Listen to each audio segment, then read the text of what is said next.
everyone, welcome to episode 5 of the Weekly Pop with VR. I'm coming to you today in 1080p on my brand new Panasonic Lumix G7. I'll talk a little bit more about that later, but if you ever want to reach me on trueachievements.com or on Xbox, you can do so at my gamertag, which is miserlypluto459. You can hit me up on Twitter at apvanroon, and you can see me occasionally streaming on Twitch. My handle is at apvr64. I just want to start by saying thank you to all the new subscribers. I'm up to 14 now, which is a bit of an increase on last week, so really happy with how it's going and just want to keep going from there. I want to quickly round up the second part of my birthday. Last episode I talked about my actual birthday day, but this episode I want to talk about my birthday party, which was held a couple of weeks later due to a few scheduling issues there. So it was Friday just gone. We had a dress-up party. It was movie and TV themed. I went as Goku and Nicole went as the Mockingjay from the Hunger Games films. Everyone was dressed up that came pretty much. There was a couple of people that just had to stop in on their travels for the night, and that was all good. But everyone was dressed up. A couple of my friends came as the Average Joe's team from Dodgeball, and that was awesome. Another group of friends came as the Flintstones, and they actually made a mock-up car. They came in my side gate with the car. It's crazy, but that was really awesome. My favourite costume of the night was my friend Collins. He came as the clown from It, and his costume was just nuts. It was awesome. The other thing I wanted to say is, I don't know if Nicole will watch this, but I'll show her this episode afterwards. It's a massive thank you. She had been teasing me for weeks before with a surprise, not telling me what it was, and turns out that she actually hired a burger truck for me. So Mr. Burger Truck was on the vacant block next door to us, serving burgers to everyone for a few hours, which, oh man, it was such a good surprise. And everyone loved it. People, talking about like, oh my God, you got a burger truck. And I'm like, oh no, I can't believe it. That was awesome.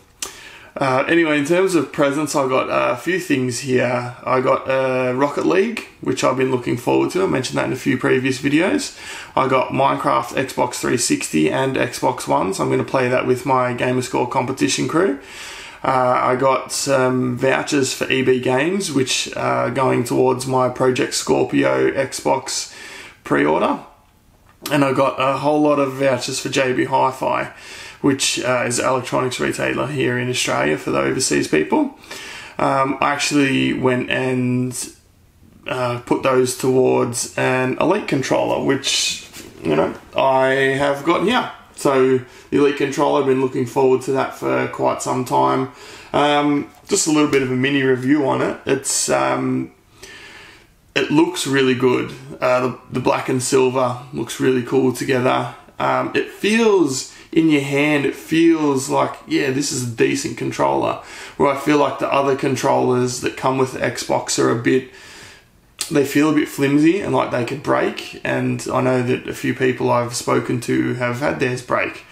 But anyway, they have the paddles on the back. I've taken mine off here because when I'm playing games I tend to grip the controller really hard and I'll press all the paddles. But it's good for people who are a little bit more controlled than I am when they're playing.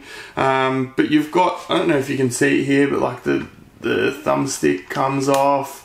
The D-pad just here, it comes off. You can swap those around with the pieces that come in the box. But the only criticism I have of it so far is, if you can see on the back here, my rechargeable batteries that I have don't fit in the existing housing. So I've ordered new rechargeable batteries that will fit in the existing housing and just charge a little bit differently. But that's a little mini review on it. It's been excellent so far. It's a really, really good controller. Is it worth $200 Australian? Well, I don't know. It's really good.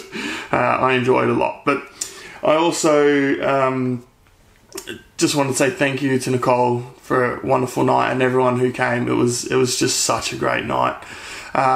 The thing that I'm probably most thankful for is a bunch of my friends organised a DSLR camera, which I traded it. I didn't trade it, I returned it for one that had a mic jack so I can not have to sync up audio after the fact, but it's essentially because of them that I'm coming to YouTube now in 1080p, which is just brilliant. I was blown away by such a present. Yeah, it was awesome. It was awesome. But anyway, I don't want to talk the whole episode about the birthday because, you know, they come every year, but that was a big one for me. Anyway, we'll move quickly into games roundup. I had a pretty quiet week this past couple of weeks. I had a session last week I got out of bed at 5 AM to meet up with my friends who are in UK and the US. We played Payday, so that was with Titan Monkey and Cyrus. And I think Tucky came as well, but we smashed out as many miscellaneous achievements for me and Titan Monkey as we could. I don't know I'm going to go back to that game. The time requirement and the achievements left, I'm like, yeah, I don't know. I think when I get rid of it this time, that will be it. It's just, yeah, it's a bit too much, and I don't really enjoy it all that much either. Popped a few achievements in Far Cry 3. More collectible stuff there. I'm getting towards the end of that game, and I know I say it every episode, but I'm hoping to finish it in the next couple of weeks. But my main amount of time spent gaming was in Life is Strange. Now, I'd completed episode 1 on the Xbox 360 version, but man, Life is Strange is such a good game. If you haven't played it, just do yourself a favour. You can get it on sale. I think it was about $5 Australian for the season pass. The first episode's free. You can just play the first episode and see if you like it, but it is brilliant. It's probably one of the best stories. I'd put it up there with BioShock in terms of awesome stories. BioShock, I think, is, it's really well renowned. It might even be renowned as the best on the Xbox. It's up there with that. Red Dead Redemption, just absolutely wonderful game. But I'm looking forward to finishing a few more games. I forgot my Bean Dive. I still have a few games to do. So I've got to finish up with Where the Wild Things Are. Not a great game, but should be pretty easy to finish. And Shadow of Mordor, I've only popped the first achievement there, so I haven't played a whole lot of it. But a friend of mine says it's excellent, and yeah, I've got high hopes for that one. We'll also move into Pop of the Week as well. So this week I've got my favourite pop here. It's Bloody Glenn. Glenn is one of my favourite characters on the show Walking Dead. Just love him, he's a great character. So kind of follows that this pop, being the most expensive Glenn version you can get, is he's my favourite. I've had him for quite some time. I had to get it imported from the USA. This is actually the second Bloody Glenn that I have. I got my first one and I ended up trading it for another pop with I think it was a Rick, but traded them for a Big Daryl. So this was the second one I got, but yeah, Bloody Glenn, man, he's awesome. Alright, so I'm going to move into the Gamerscore competition roundup now. Gamerscore competition, I call it that for short. It's known as the Great True Achievement Score Challenge on trueachievements.com. It's a competition where you score points to stay above the line, with several teams being eliminated each week. Now, we've got a roundup for a couple of periods because of when I recorded. So, period 9, we smashed it. We made about 19,000 points, finished in 23rd place. Not really much to talk about there. Having said that, there was a bit of controversy after the period ended. In the roundup thread, one of the guys who is in the team who I think won last year admitted to having his brother play some video games on his gamertag, which I don't actually think is expressly against the rules, but it's pretty frowned upon, and it's not really in the spirit of the competition. Doesn't really mean it's very fair either. You know, if your brother lives in another time zone or something, he could play video games while you sleep. It's not really in the spirit of the game. I don't actually think anything's going to come of it, but I think in the future he'll probably just not tell anyone that his brother did it, and they'll might have an ill-gotten win on there, for 2017. So don't really like that part of it, but we're still gonna, do what we do, kind of mind our own business. Not to call them out or anything, but it's just, it's not very good. We've also just had Period 10 finish a couple of days ago, finished 30th place. Period 10 had a bonus for all 5 players on the team finishing on the same amount of achievements. So we all made 50 achievements for the week, all 5 of us, and that's another 2,000 point bonus in the bank for us. So we're in Period 11 now. It's, about 48 hours, maybe a little bit longer after the cutoff happened, the reset, and we've got 8,000 points. We're currently sitting in first place. I think if we finish first again, we'll get another 2,000 point bonus. So we're really quite serious about it. Having said that, I need to get a bit more serious about it and score a few more points, because I think I've been 5th pretty much every period. But like I keep telling the guys, I've got plenty in the bank. I'm just biding my time until I'm needed, and kind of working on a few things like Titanfall, getting that done. But I might have to pull my finger out and get that all started. Let's go into the news now. So a couple of days ago, the new games with gold went up. So we've got Evolve, which is a 4 versus 1 monster versus hunter kind of game. I don't think it was enormously successful. They did send the PC version to free to play. They discussed doing the Xbox version, but they canned it, and I'm guessing this is why they canned it, so they could put it on games with gold and still get the players. I plan on playing it. I'm gonna just boost and get the achievements because they're really high ratio. But yeah, I'm not really all that interested in the game, and hopefully can get it done in maybe 20 hours or so, but who knows. The other game is Heavy Weapon. It's a game I don't really know much about. It hasn't really interested me a whole lot, so I'm not going to spend a whole lot of time talking about it. Another news article I saw on True Achievements was that they're starting a True Achievements monthly playlist. So they're going to start with a selection of 4 games, and the community votes on it before the month begins. Once that happens, you can once the voting ends, like that's the playlist game for the month. So everyone plays it. They'll have a stats roundup at the end of the month for how many people played it, achievements, etc., etc. They'll do some special news articles on the game as well.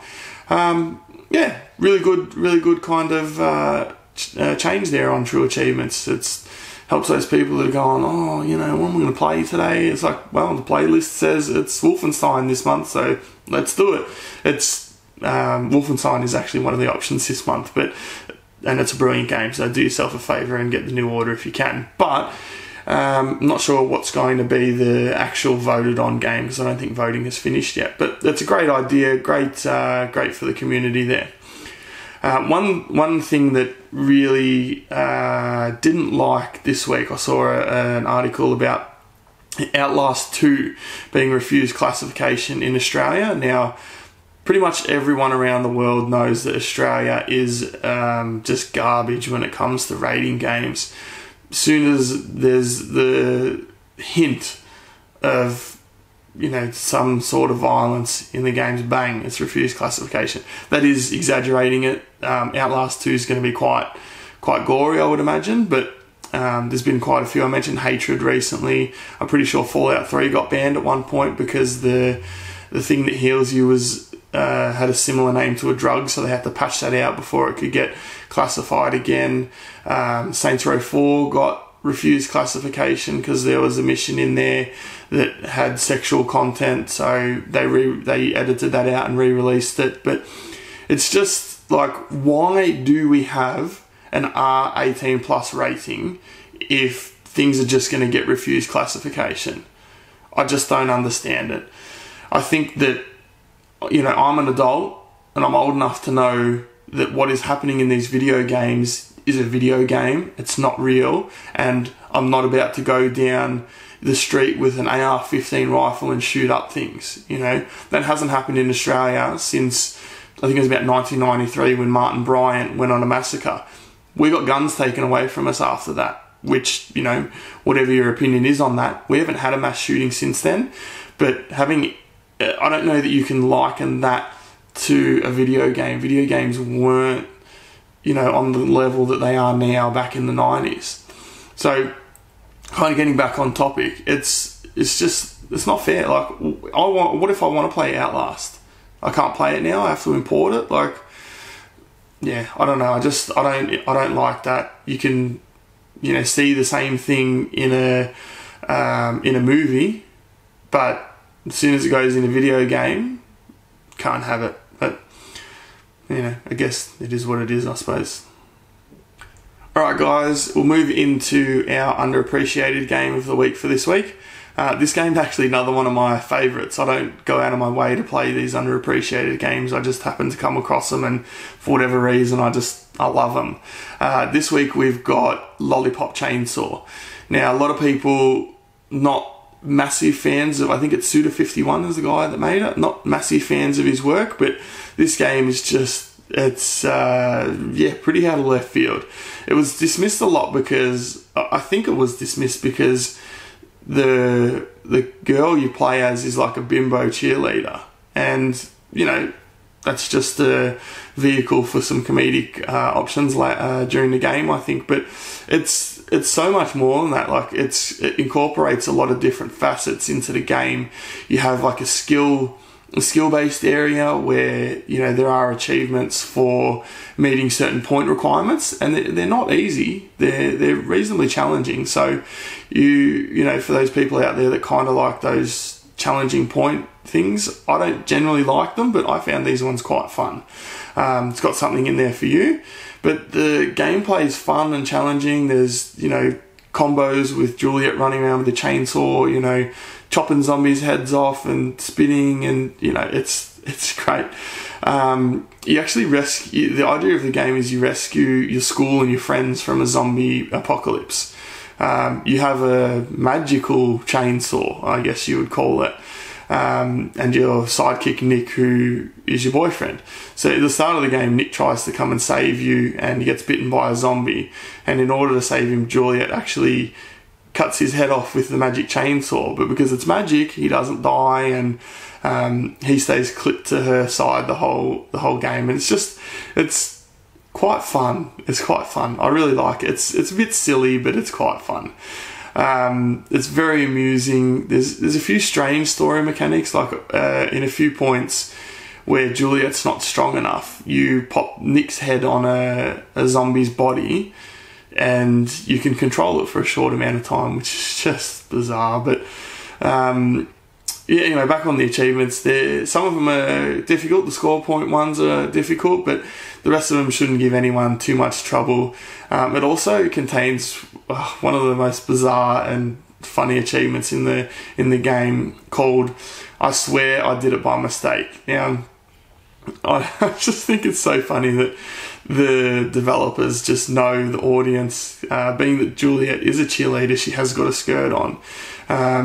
I think you can see where it's going, but have a look at the description of the achievement if you want to know more about it. It's just, I thought it was very funny. It probably won't come to a surprise of anyone that the Gamerscore boost game for the week is Life is Strange. Now, it's not just a cheap attempt for me to get you to play this game. It's easy in terms of the achievements.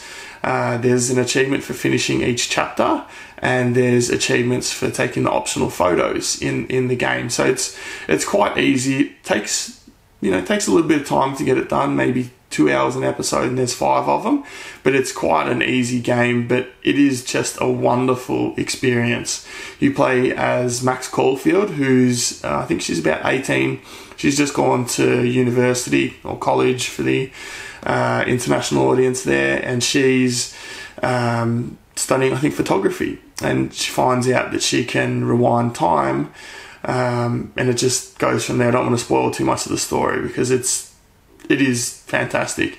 It's very pick up and play. It's easy to play.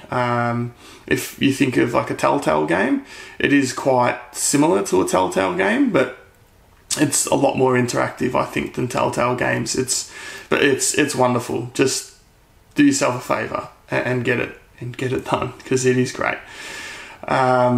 We'll also go into our play of the day today, so just the short one today. It's just the short clip of me unlocking the Gen 10 achievements in Titanfall.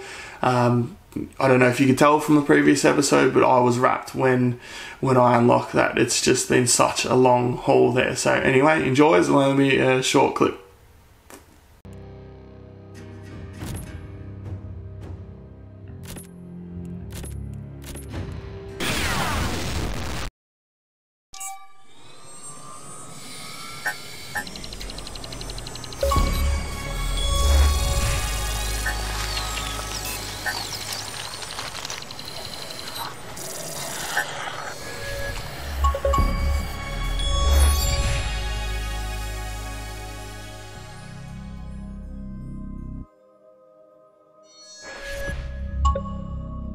Alright guys, hope you enjoyed that.